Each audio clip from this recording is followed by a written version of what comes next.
Hello, welcome to our first live for the day here.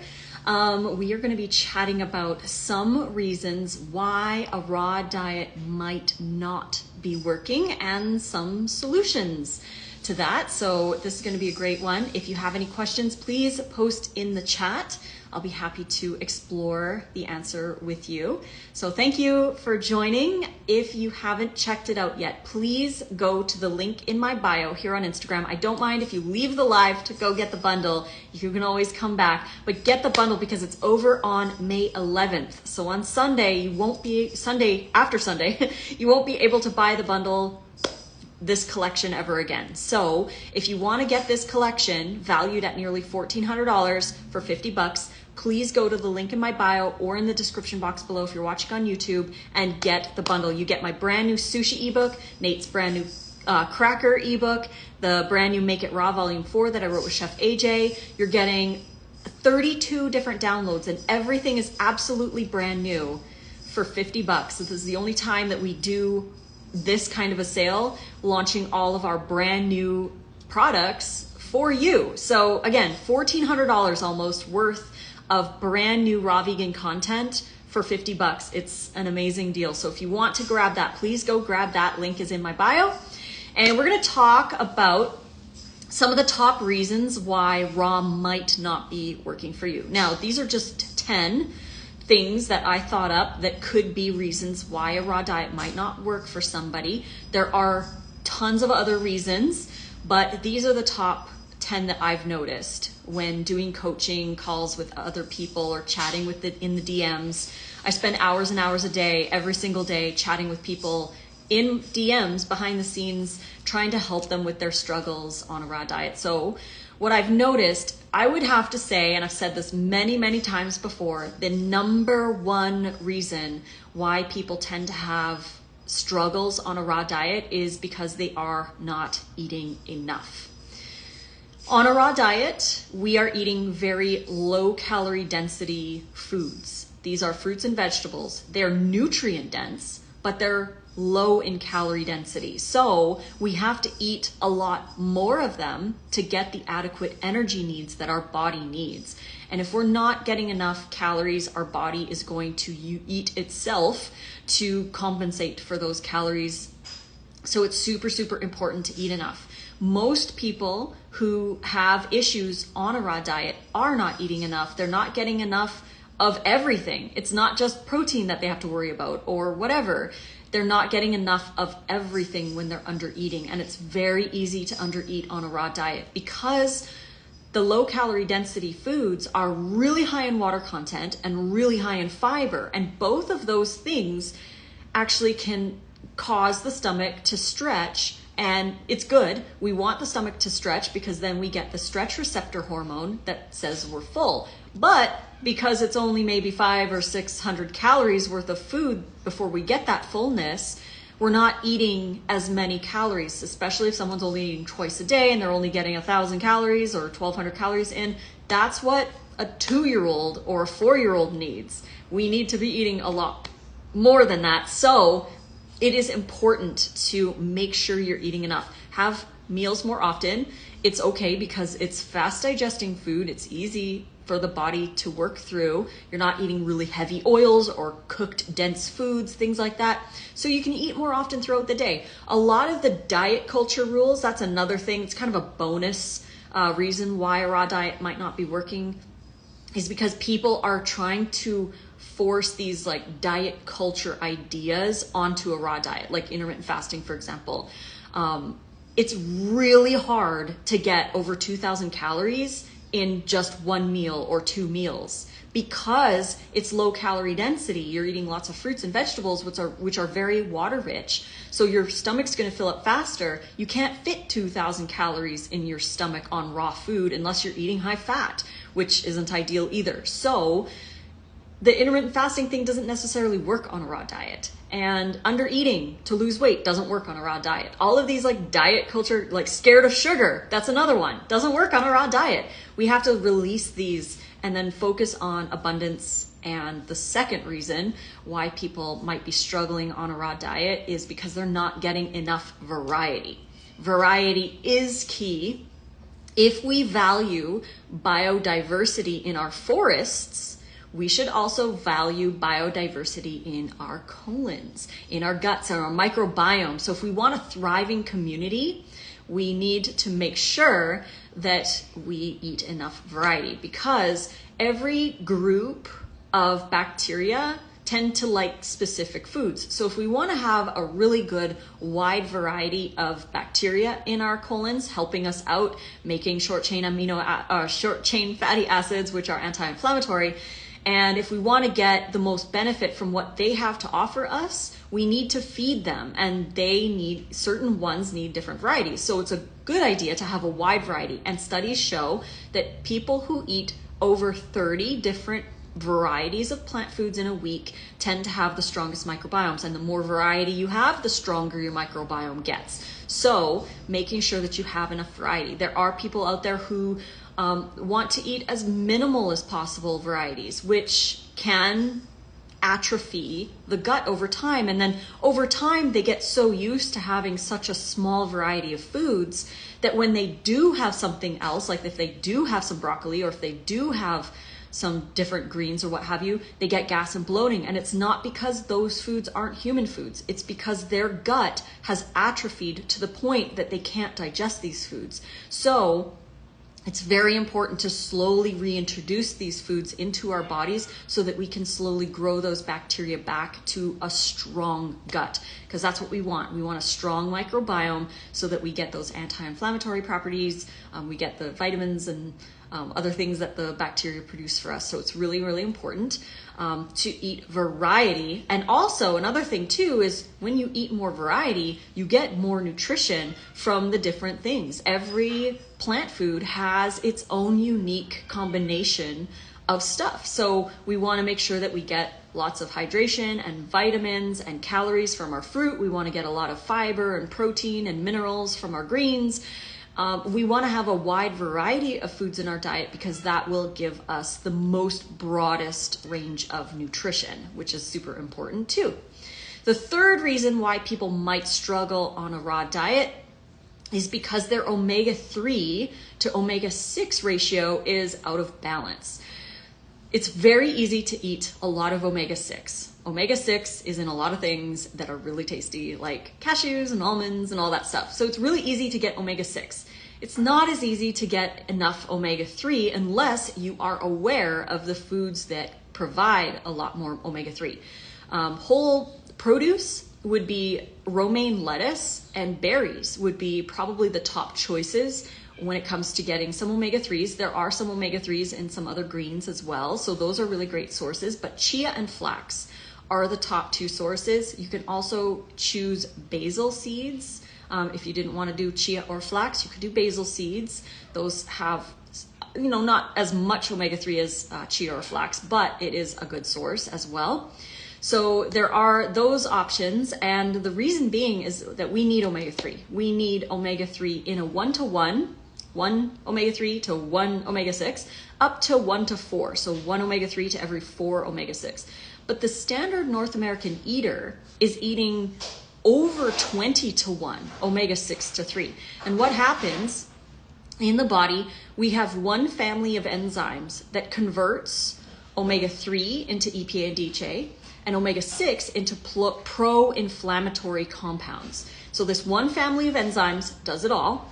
So when we are eating 1-to-1 ratio or even 1-to-4 ratio, these enzymes can do both, right? So we do get EPA and DHA. We also get these pro-inflammatories that are decent. Like, when you cut yourself, your body sends inflammation to help deal with that. So we do need some, but the average person is eating like 20 to 25-to-1. And when the ratio is so out of balance, and we only have one family of enzymes, they're busy working on all of these, and they don't really have a lot of time to get to the omega-3s. They might get a little bit, but they're busy working on all of this, creating a huge amount of pro-inflammatory compounds. So the goal is to not eliminate, but lower the omega-6 intake. So you can still have cashews and stuff, just eat them appropriately, and increase your omega-3 intake by adding chia or flax or basil seeds or what have you, eating more romaine lettuce, more berries to the diet so that you can get more omega-3. That way the enzyme can deal with both at the same time. So omega-3 is incredibly important, and a lot of raw vegans can get issues from that, right? If they're not eating enough omega-3. The fourth reason would kind of tie into the second one about variety, but not eating a balance of fruits and greens and putting too much emphasis on one or the other. Both of them are important on a raw diet. We need to have fruit for our calories, for our hydration, for our vitamins, but we also should be focused on greens and vegetables and sprouts for all the other things that they give us. There isn't one right or wrong food. They are all beneficial in their own unique ways. Just as each fruit has different properties, each vegetable and green has different properties, and they work together for a balanced, healthy, raw vegan diet. So that's one thing that I believe I see far too many people eating exclusively fruit who end up with issues later down the road, years even later, because they run into these problems without having the proper balance of foods. So that's something to think about as well. Greens are definitely human food. You can eat greens, have those greens, have some vegetables, have your sprouts. They are very, very important to keep in the diet, and they are, again, human food. They're okay to eat. So something that I heard a long time ago, people used to tell me that greens slow detox because they don't get as many symptoms of detox when they add greens in. So they think it slows detox, when in reality, greens actually facilitate detox.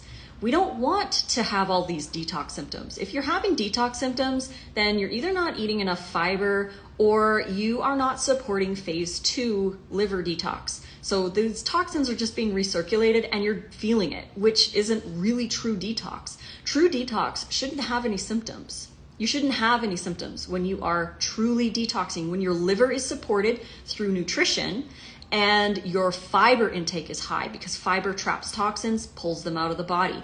If you are supporting your liver with nutrition that helps to support phase 2 liver detox, then those chemicals or whatever that are super highly active in phase 1. So in phase 1, the body, it kind of converts it into a highly reactive substance. Phase 2 comes in and inactivates it, and then it's harmless to the body, and then the body excretes it. So phase 1 makes it more, like, it makes it worse. It makes the toxin worse.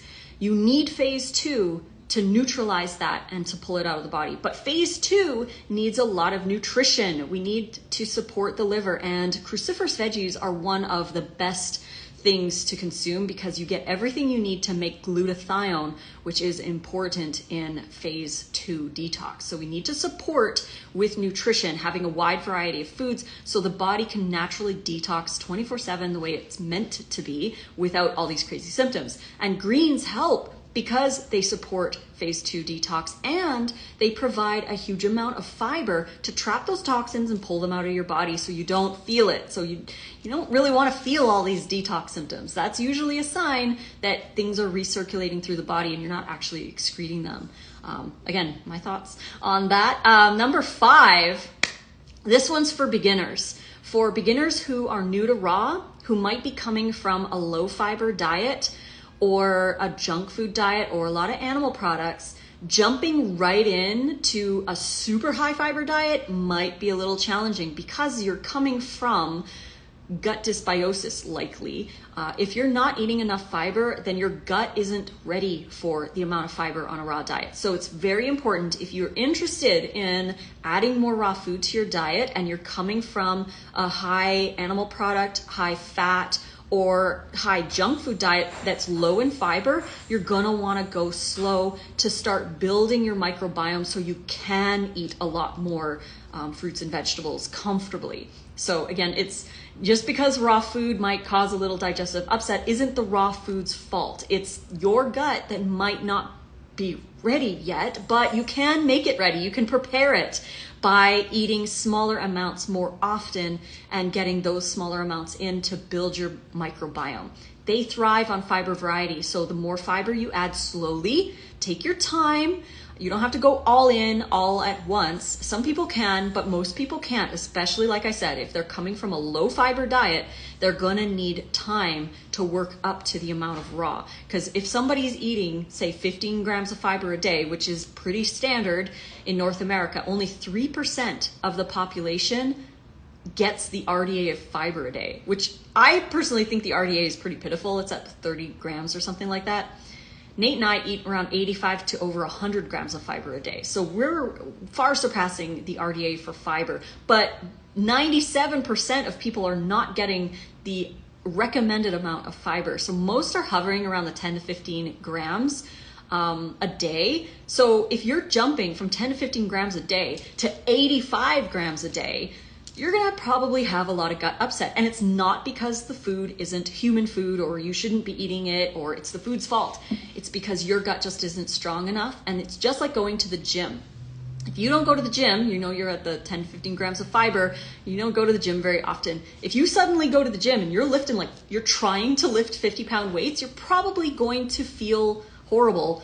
And that doesn't mean that the gym is bad. It just means that you overdid it. So in order to build up to the 50 pounds, instead you do 5-pound weights for a little while. And once you get strong with that, you do the 10-pound weights for a little while. Once you get strong with that, you move up to the 15s and so on.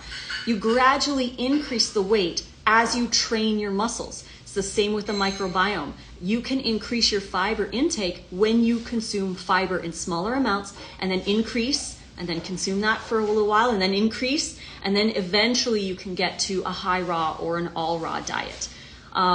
We have a comment here. Thank you so much for your insight. You are so very welcome. Again, if you guys have questions, please post in the chat. I don't mind answering. So yeah, go slow, go slow. It's very important to go slow if you are coming from a diet that is not very high in fresh fruits and vegetables. Do you have a diet suggestions for pineal cyst removal? That would be something that I would prefer to chat about in DM, because I personally don't know too much about the removal of it. But I would have to say that a raw diet is very supportive for the body for detoxing and for anything really.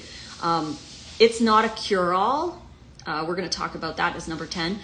It's not a cure-all diet. Yes, a lot of people do reverse a lot of symptoms for a lot of things, but it's not an absolute guarantee for every single person. It's definitely better than what you might be doing now. So it's ideal to add more raw food and get more hydration, get your sleep on point. But for that, it would be more specific. I would probably need to know a lot about the background, what's going on. And it's hard to talk about that kind of stuff in a live because I don't know you or your circumstances or what your diet is like or anything like that. Plus, I'm not a doctor, so I can't diagnose or give any suggestions like that would work. But I can say that eating more fresh fruits and vegetables is an ideal thing that we should probably all be doing. So yes, so send me a DM. We can chat about it. I definitely, obviously, am, again, not a doctor, so I can't give you a solution, but we can discuss it. I'm totally open to that. How about food combining and calorie counting fears? That's a great question.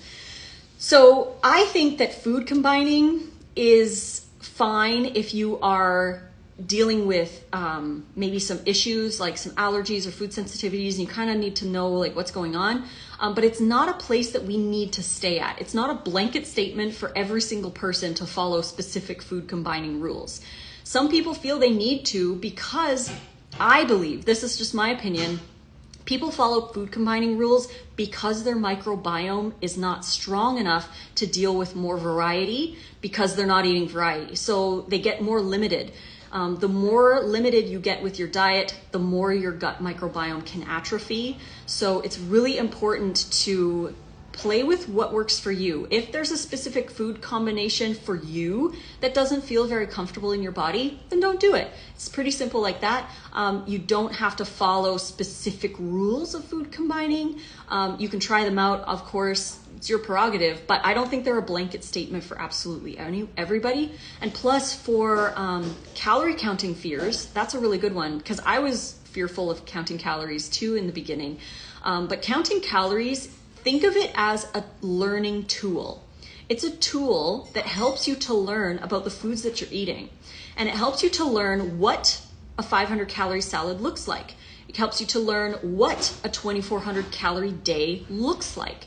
And you don't have to do this for life. Like Nate and I don't track every day because, you know, we've been tracking off and on for like 10 years. So we kind of know what a 500 calorie salad looks like and what a 10% day of fat looks like. We know these things because we've practiced with the calorie counting and tracking just to learn about the types of foods that we're eating and what that looks like in a day. So you can do that and use it as a learning tool. And then once you understand what a good day looks like, then you don't need to track anymore unless you want to check in to make sure that you're getting enough. Maybe you check in one time and you're like, oh, I'm a little low in calcium. Maybe I need to eat more bok choy or whatever it is, right? It just kind of helps you to tweak your diet a little bit, but it's not something that you need to be obsessed about. But it's very important to learn, especially on a raw diet, because it is so easy to undereat. We feel full because our stomachs expand, but with only 500 calories, if you're only eating 2, maybe even 3 times a day at 500 calories, that's only 1,500 calories. That's not enough for most people. That's like what a 4-year-old needs. So it's really important to get to learn how much calories you need based off your BMR plus activity. Your BMR is like the bare minimum. You need to add your activity level, which is usually times 1.55. And that's give or take 500 to 1,000 calories more than your BMR based on your activity level. If you're super active, add 1,000 calories to your BMR. If you're sort of moderate active, add 500 calories to your BMR. It's very important, or even 800 calories. You need to compensate for that energy. So in order to know how much raw food you need to eat, it's wise to track and learn. And once you track and learn, it's kind of like learning a new language. You learn how much you need in a salad and you're like, oh, I'm good to go. So that's really important as well. So thank you for sharing that question. We're moving on to number 6. The 6th reason why I think people struggle on a raw diet is they don't test and they don't supplement when needed. So you don't necessarily need to supplement unless you need to. It's important to test your own levels and see where you are at. So it's very, very, very important to test, especially for vitamin B12, because over time you can get deficient in it. And even though you might feel fine, there will be a day where your body will just not be able to anymore. So it's very important to test your levels, and if they're on the lower end, then supplement. And it's okay to supplement, and there's some people who are anti-supplements, but I think that they are very important if you're not getting it in your diet to make sure that you supplement, but test first to make sure that you need it before. Kasia says, do you still stay to 10% fats? We try our best. Again, 10%, to get exactly 10% in the day, you know, you're gonna be like 9% or 12% or whatever. It's an average. So average out trying to be low fat. And low fat is anywhere from 5% to about 20%. That's considered a low fat diet. So anywhere in there is going to be good. Some people feel better at 10%. Some people feel better at 15%. So you're going to need to figure out where you feel best, and you're going to float around. Some days you might be 18%. Some days you might be 8%. So it's more of the average long term. So we do strive to stay on the lower fat end. Sometimes we might have a little bit extra, sometimes we might not. So it's just striving every day to try to get there. But again, we don't stress too much about it. But since we've been doing this for so long, we kind of know what a 10% fat day looks like. How much calories for my baby of 1 year and a half and his brother of 4 years old? Both kids are raw. So you can check the calorie needs for children online. You just go to Google and ask how many calories does a baby need. And I would recommend also grab the bundle, because Wendy has a really good book on kids. So does Kate Duma. They have them in the bundle. The link is in the bio or in the description box below. I don't know off the top of my head, but a 4-year-old, I believe, is roughly around 12 to 1,400 calories, again, depending on how active they are. So making sure that they get enough food is So important. And if you are feeding your kids a raw diet, make sure they get a lot of variety, make sure they get enough calories, and make sure they're getting all their nutrition. Kids need a little higher fat as well, so make sure that you're okay. You don't have to give them 10% because they are growing. They're going to need more omega-3s and more fats than the average adult. So their nutritional needs are different, but yeah, you can definitely feed them raw. We know people who feed their kids high raw and all raw, and they are very hyper aware of what they feed their kids because it is very important to make sure that they eat enough. So yes.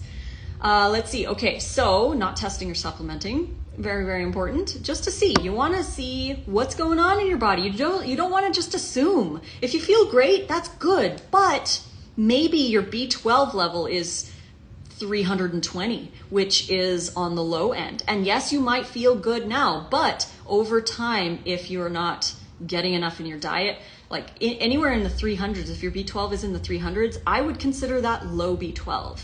Not deficient, but low B12. So I would definitely recommend supplementing. If you get tested and it's in the 300s, especially the low 300s, I would think about supplementing, and it's okay to supplement. So it's okay to test as well. Some people are against testing, but I like to know what's going on in my body. I do microbiome tests. I like the omega-3 tests to know.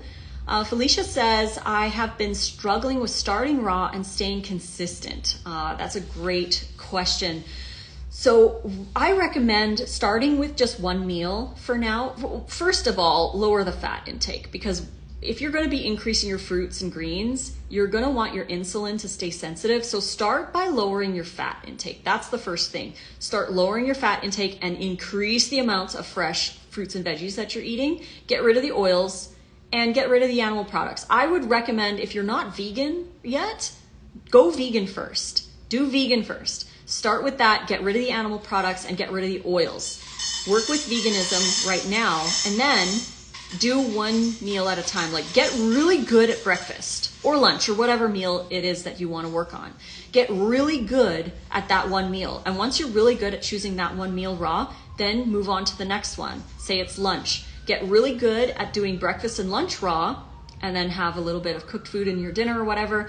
And then once you're really good with breakfast and lunch, then you can start adding dinner in as raw. And some days you might be all raw, some days you might not be, but it's about progress. It's like learning a new language. For some reason, we think that we have to be all raw perfectly and pure and everything overnight. But we understand that languages take time to learn. We understand that learning a new instrument takes time. We understand these things, that we give ourselves grace for the learning period. We should give ourselves the same grace when changing our diet. We are dealing with decades old diet patterns and diet ideas that we have in our head that we've been taught since we were little.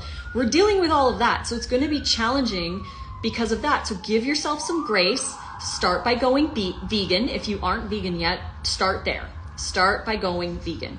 Then lower your fat intake, get rid of the oils, and then start working one raw meal at a time, and get good at those meals so that you can. So thank you very much for asking that question. Any recommendations how to try to eat more, or what to eat more of if you want to stay in the lower fat percentage?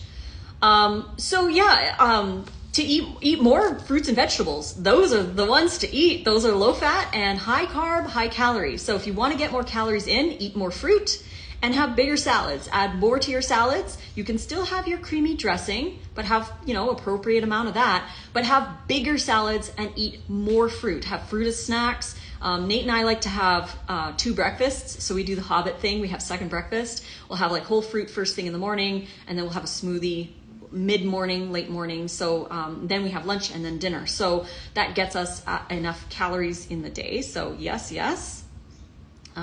That should help you there. So many doctors tell me to stay away from fruits because of the sugars. Ooh, okay, this is a great question. So the reason being is because they believe that the insulin spike is bad, but it's what happens after the spike that makes the difference. If you are eating high fat in your diet, then when you get that spike, it's going to take a lot longer for the sugars to dissipate out of your bloodstream.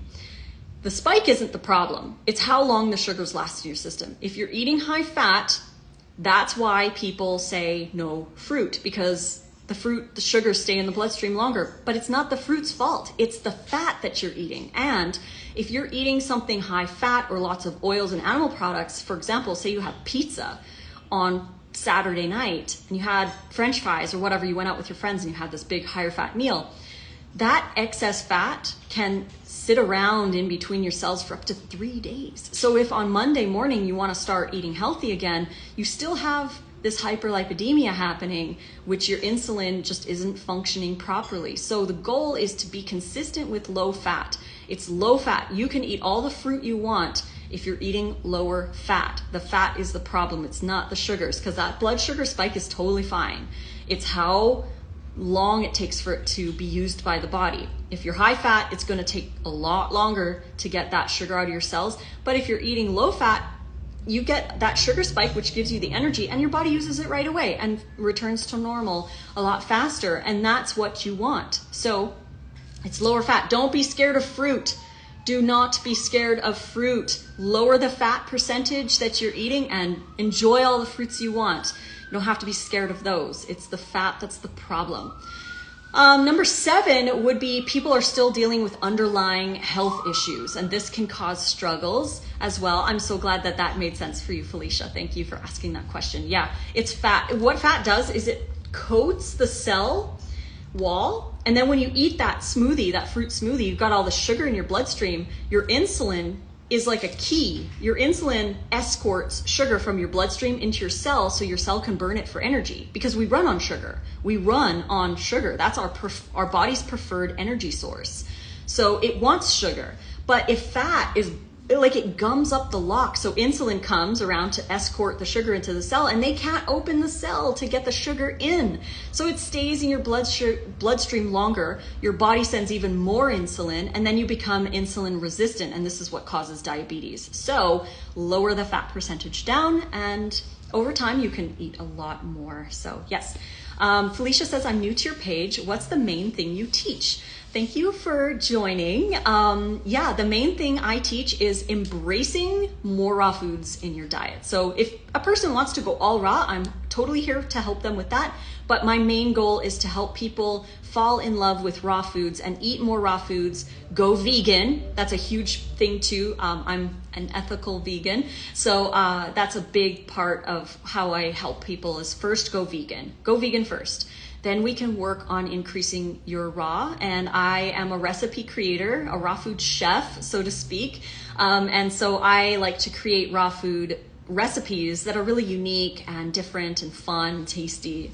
So I want people to enjoy more raw food. That's the whole goal of this page, in a very non-judgmental, very balanced way. So thank you for joining. I'm glad you're here and asking these questions, because they're questions that most people have, because we are so indoctrinated with diet culture and these other beliefs based on the foods that society eats. When you stop eating the foods that society eats, you're free, because you can eat an abundance of fresh fruits and vegetables, as long as you're low fat, of course. But in nature, like, we would naturally be eating low fat anyways. We don't have cups and cups of cashews available to us. So there's that as well. So underlying health issues. If you have underlying health issues, gut dysbiosis, other nutritional deficiencies or something like that, it's gonna take time for you to replenish and to grow and build on a raw diet. So if you have underlying health issues, sometimes it can take a lot more time to heal. Some people don't always heal either. Sometimes it's about not getting worse. And that's something that people think. They think if they go raw, suddenly they're never gonna age, they're never gonna get sick, they're never gonna experience anything, they're gonna heal absolutely everything, and they're just gonna stay 25 for the rest of their lives. And that's not what happens. We are about supporting the body in any phase of life, whether that is you still have an underlying health issue, or whatever your body shape is, or whatever age you are. It's about supporting the body through that and allowing the body to heal what it wants to heal. And if you can't heal, it's about not getting worse, right? Or at least supporting the body to maybe have it slower or what have you. So it's obviously better than eating a lot of junk food, animal products, and all that stuff. So it's definitely better, but again, it's not a guarantee. Felicia says, do you sell wraps or just teach how to make them? I tried once and failed. Okay, so we don't sell the wraps simply because they would be insanely expensive to package, and we would need to invest probably hundreds of thousands of dollars in commercial dehydrators. We would have to get a place to make them off site and all that stuff. Like, it would be way too expensive to make them in mass scale. So it's not something that we're going to do. We prefer to teach them. And if you are having issues with the wraps specifically, I would recommend, number one, following the ingredients to the gram. Make sure that you follow to the gram, weigh out all the ingredients, and then follow the blending instructions to only blend the psyllium and the flax or chia for 3 seconds. That's very, very, very important after you've blended everything else. Don't combine them, because then you're gonna get cracking and all that kind of problems during dehydration. So that's a very important step as well. And then to not over dry it. There's a video inside the wrap book that shows how to know when they're ready. But I would need to know more details. Like, if you have pictures or video so that I can see them and just kind of like diagnose or troubleshoot what you've been doing, you can always send me a DM. I'm happy to help for sure. So hopefully that's helpful to you. Okay, number eight. This is the reason why people struggle or it might not be working, is because they don't plan. Such a key thing is planning your meals, plan your food prep as well. Planning and scheduling are probably the top 2 most important things that can lead to success on any diet or any workout routine or anything really. We need to plan and we need to schedule ourselves in, because it's one thing to plan. You might be like, oh, tomorrow I'm going to try all these things from the bundle. By the way, grab the bundle. Link is in my bio or in the description box below. It's a great way to support us, but more importantly, it's a great way to support yourself with more raw food and more raw food education, because there's a lot of education in there as well. In fact, speaking of calorie counting and nutrition counting, Dr. Rick and Karen Dina in the bundle, so go grab the bundle.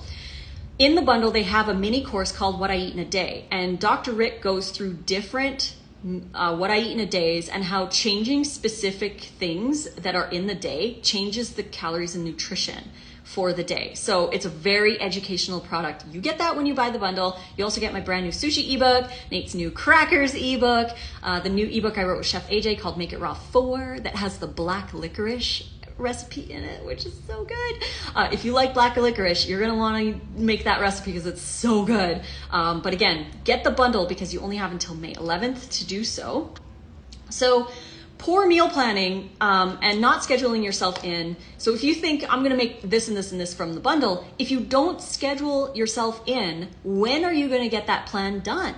We have to schedule ourselves in and we have to show up for ourselves. It's funny how we show up for everyone else. We show up for our job. We show up for our friend who wants to go for coffee. We show up to the gym for a gym date with whoever. We show up to the dentist appointment we have at 11 a.m. We show up for these things, but we don't show up for ourselves. Why is that, right? Like, if we schedule ourselves in 7 a.m., I'm going to make lunch for work today. Show up for yourself. You are worth it. Show up for you. You deserve that.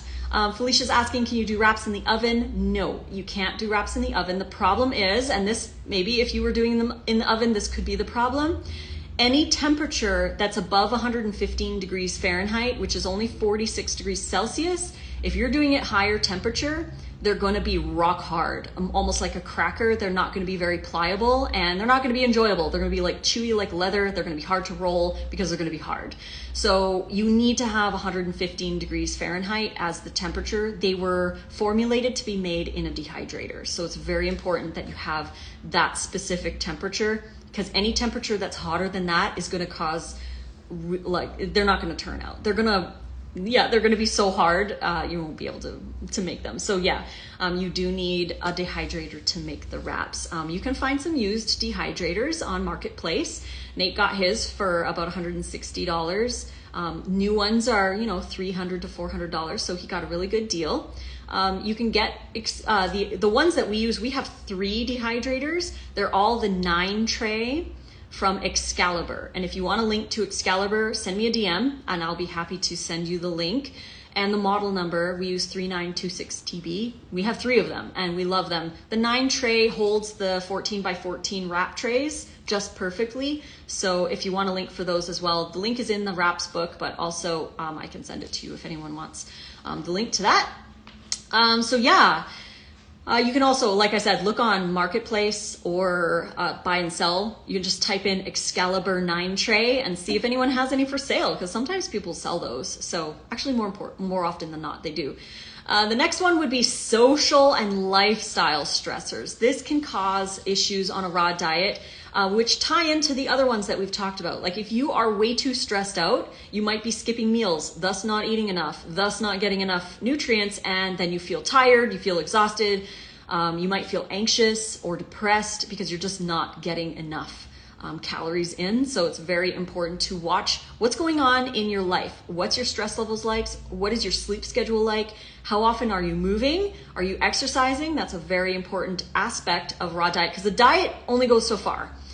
Sleep does stuff that diet will never do. Exercise does stuff that diet will never do. De-stressing does stuff that diet will never do. So diet is only one aspect of many things that we need to do in our life to have a healthy overall good experience. So if you're struggling with raw, look at other aspects of your life. Are you not sleeping? Are you not exercising? Are you not staying hydrated? Are you constantly going out with friends and putting yourself in situations where you have all these cravings and you're not prepared? Again, prepare, plan, prepare. Bring your food with you. Call the restaurant in advance. Like, do some of these things to make sure that you can choose raw or even high raw or vegan at minimum at these restaurants so that you can still participate, but you're choosing something. And go with a plan. You need a plan and how to execute it. Felicia says, my oven has a dehydrator function. That won't work. It depends on what temperature your dehydrator function is, because some ovens, their dehydrator function is too hot. So check and see what temperature. It's the temperature that matters. Because our dehydrators, they have a dial so you can choose the temperature. Choose 115 degrees Fahrenheit. That's the key temperature. Ours goes all the way up to, I think, like 185 or 200. That's too hot. It's too hot. So some ovens actually have the dehydrator setting too high. So if you're using that and it's 140 degrees Fahrenheit, they're not going to turn out. So you have to make sure that the temperature that your oven is at the dehydration mode is 115.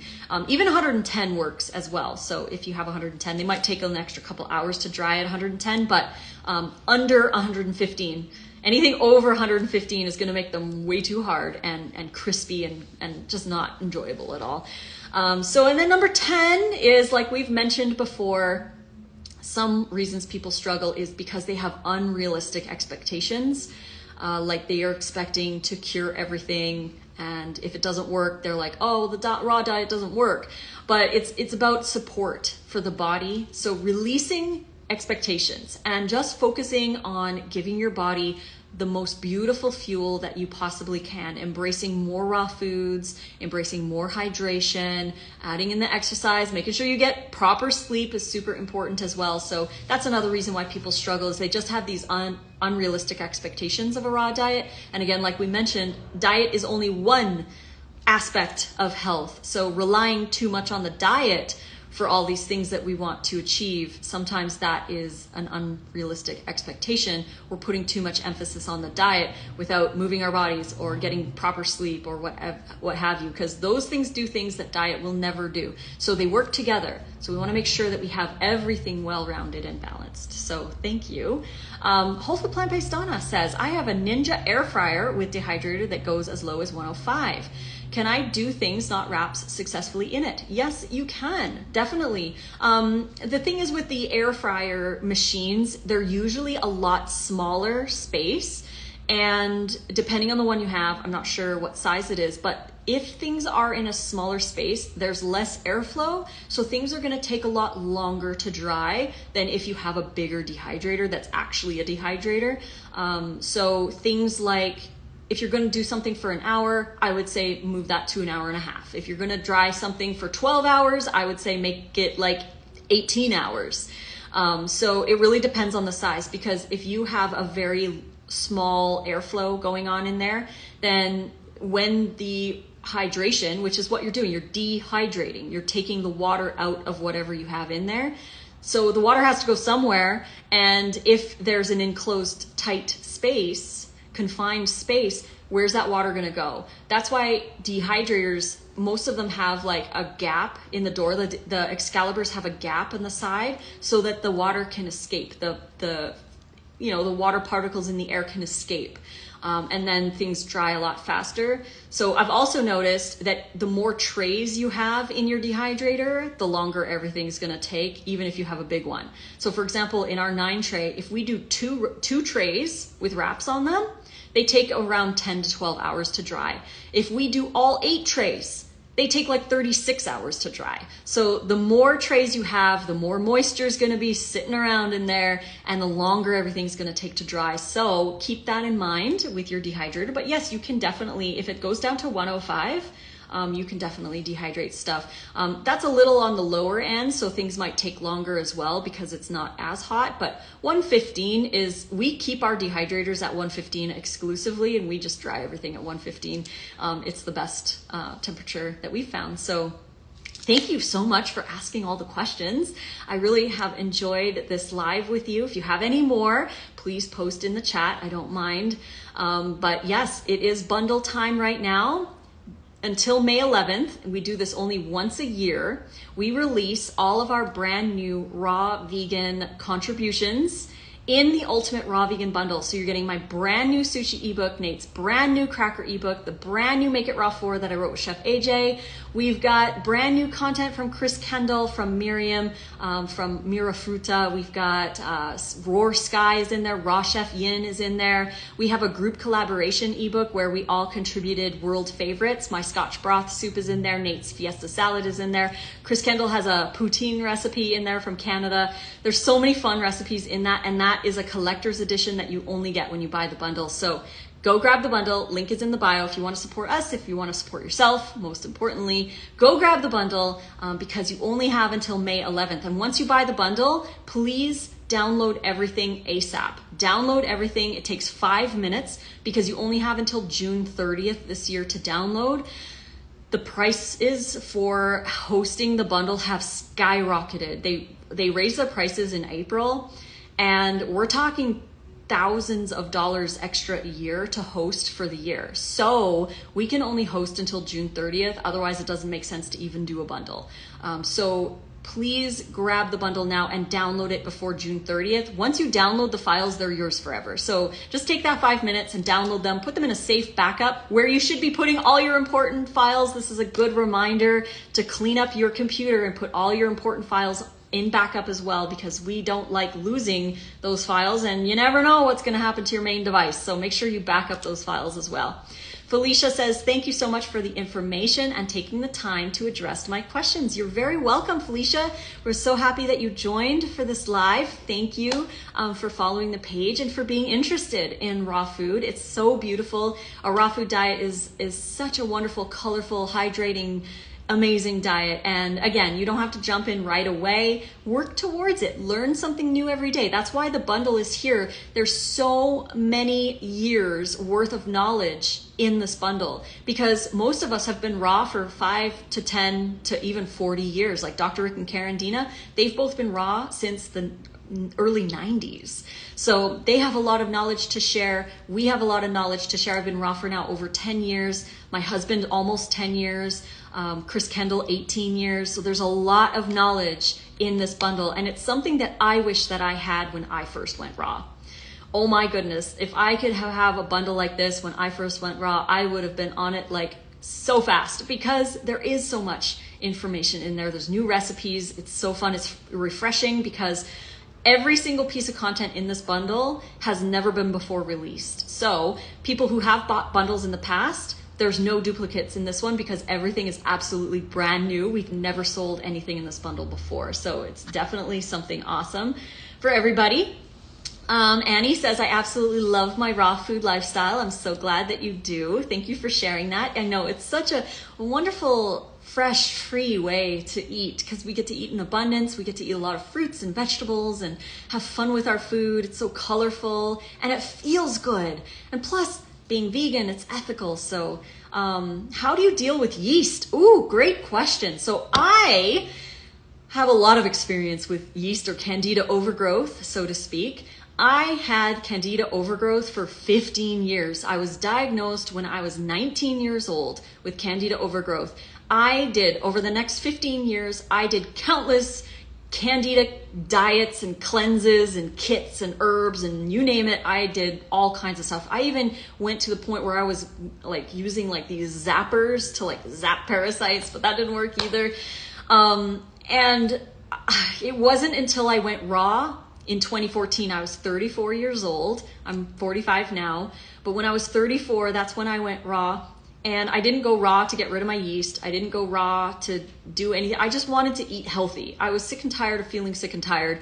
I had joint inflammation. I had serious cystic acne. I had hormone imbalances. And I had serious gut dysbiosis. Because when you have candida, you have a huge gut dysbiosis. Everything bloated me. I was super gassy all the time.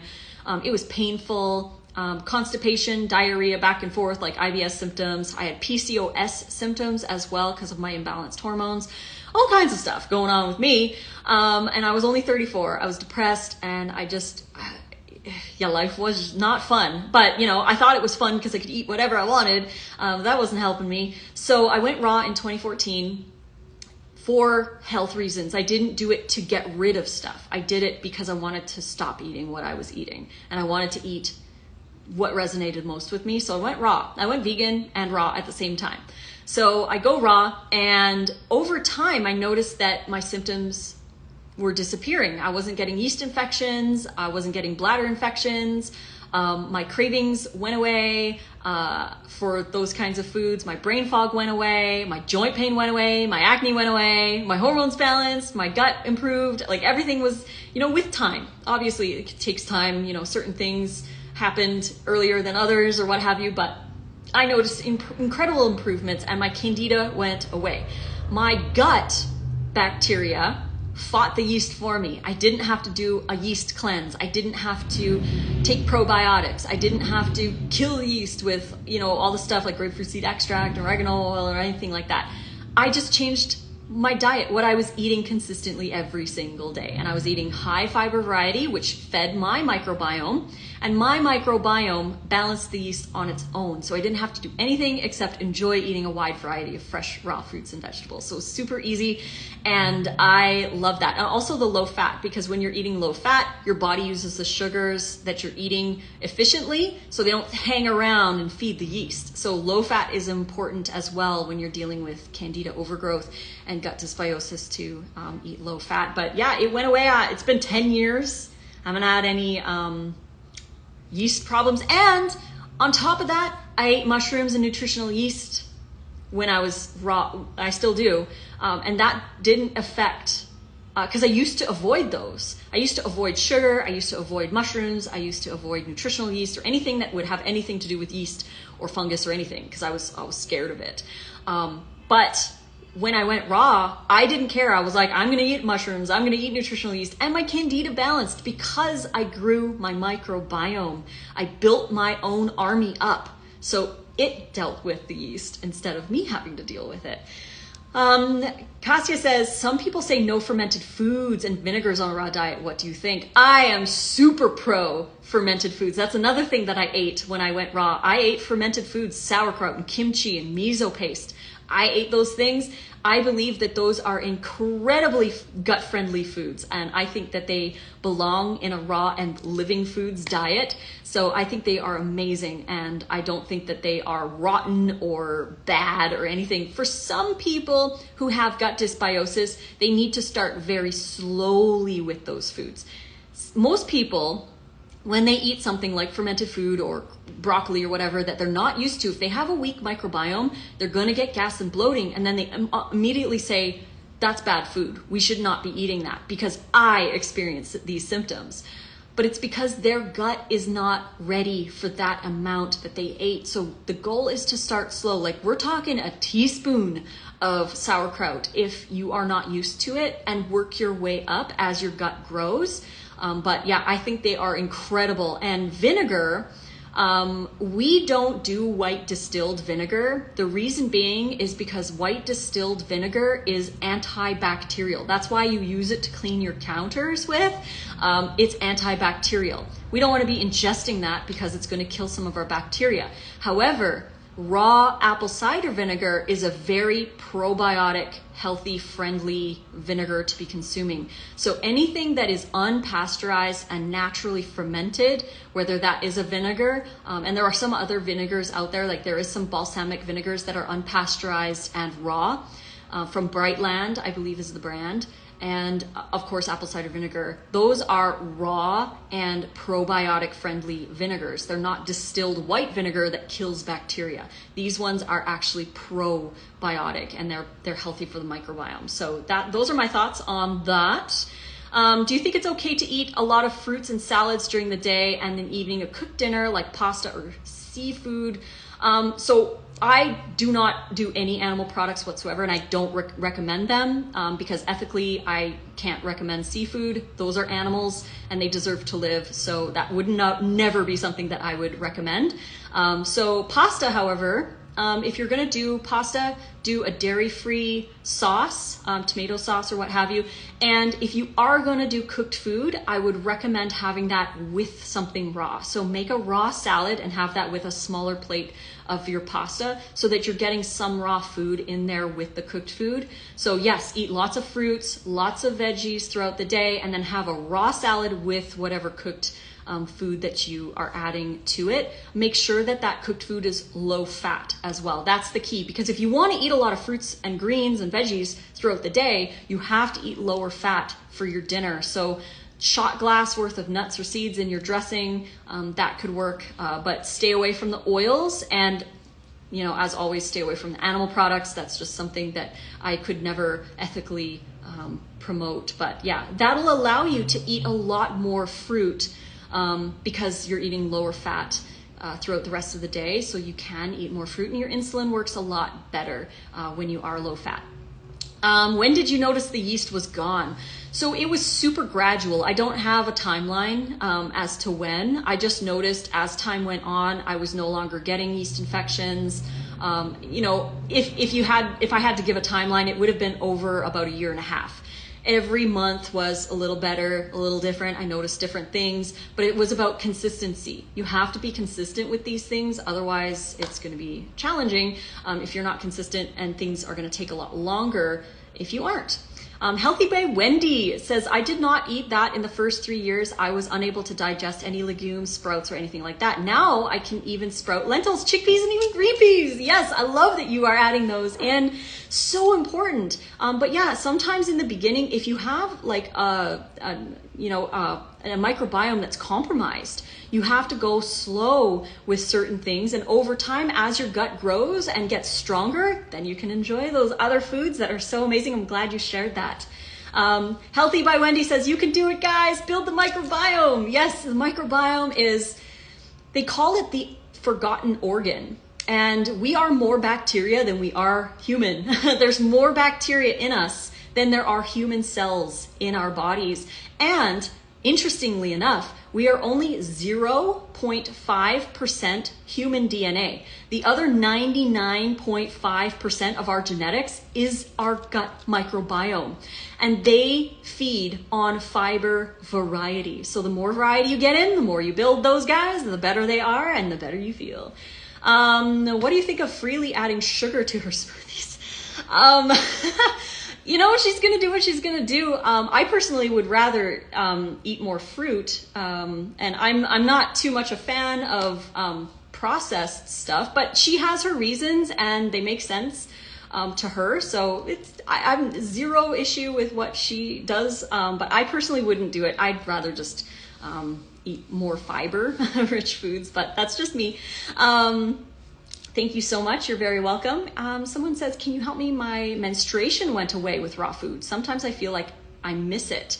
That's very interesting. So the number one reason, or actually there's 2 reasons why most people lose their periods on a raw diet. And you can lose your period for like a plethora of reasons, but these are the top 2 that I've noticed. Number 1, you're not eating enough. you're not eating enough fruit, you're not getting enough energy, and the first things to down-regulate in the body are our hormones and our metabolism. So these are the first two things that get down-regulated because your body is like, well, I'm not getting enough food, so what's the point of even having a baby? You know, like it's in survival mode.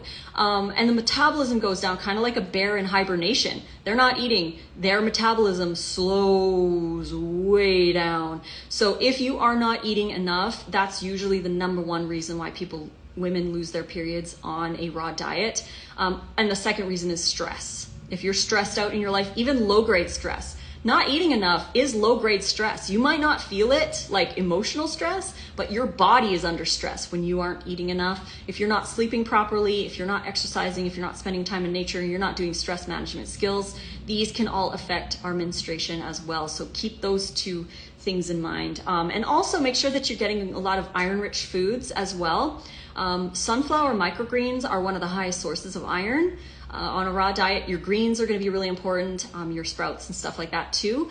So get more of those in your diet. Maybe learn how to sprout sunflower microgreens and add more of those into your diet as well. Next question. Also, lactating both my kids could be that well, but menstruation went away before the kids came. So if you are breastfeeding your kids, you're going to need way more calories every day to compensate for what they are getting. I have heard, and Wendy can share more on this as well. And again, get the bundle because Wendy's Feminine Harmony book is in there as well. And she has 2 kids, a new baby as well. She's breastfeeding, so she's got a lot more knowledge on this too. So you should message her because she would love to connect. And so you do need more calories. I have heard, and again, Wendy can confirm yes or no if this is true, but you need about 500 calories on top of what you are already eating to compensate for what the baby is consuming. So you do need to eat more as well, and that can affect. Healthy by Wendy, she's in the chat, so you can go follow her and ask her. Lactation is supposed to prevent new kids coming. Hormones do it when you feed at night. Interesting, so cool. So yeah, go follow Wendy. She's in the bundle as well. She is a wonderful new mom, and yeah, it's so amazing. The raw diet is definitely such an amazing thing for us to include more of in our life and embrace more raw foods. So thank you everyone for joining me for this live. If you want to go grab the bundle, the link is in my bio here on Instagram or in the description box below if you're watching on YouTube. We will be back live in about 2 hours. We're going to be answering, let me just see, today is the 6th. So at 3 p.m., we are going to be answering the top beyond what I've already answered in the past videos, but top 50 more questions that I get asked as raw vegan. So that's going to be happening at 3 o'clock. So please join me for that. And then at 4 o'clock, Nate, 4 o'clock PST time, he's going to be in the kitchen making crackers from his new cracker ebook that you get in the bundle. And then at 5 o'clock, I'm going to be live again with Daria. So we're going to be talking about the art of rolling plants, how to make epic raw vegan sushi at home. So we're going to be doing that at 5 p.m. PST. So please join us for the future lives and don't forget to grab the bundle. Link is in my bio. I love you all so much. Thank you for joining and fruit on.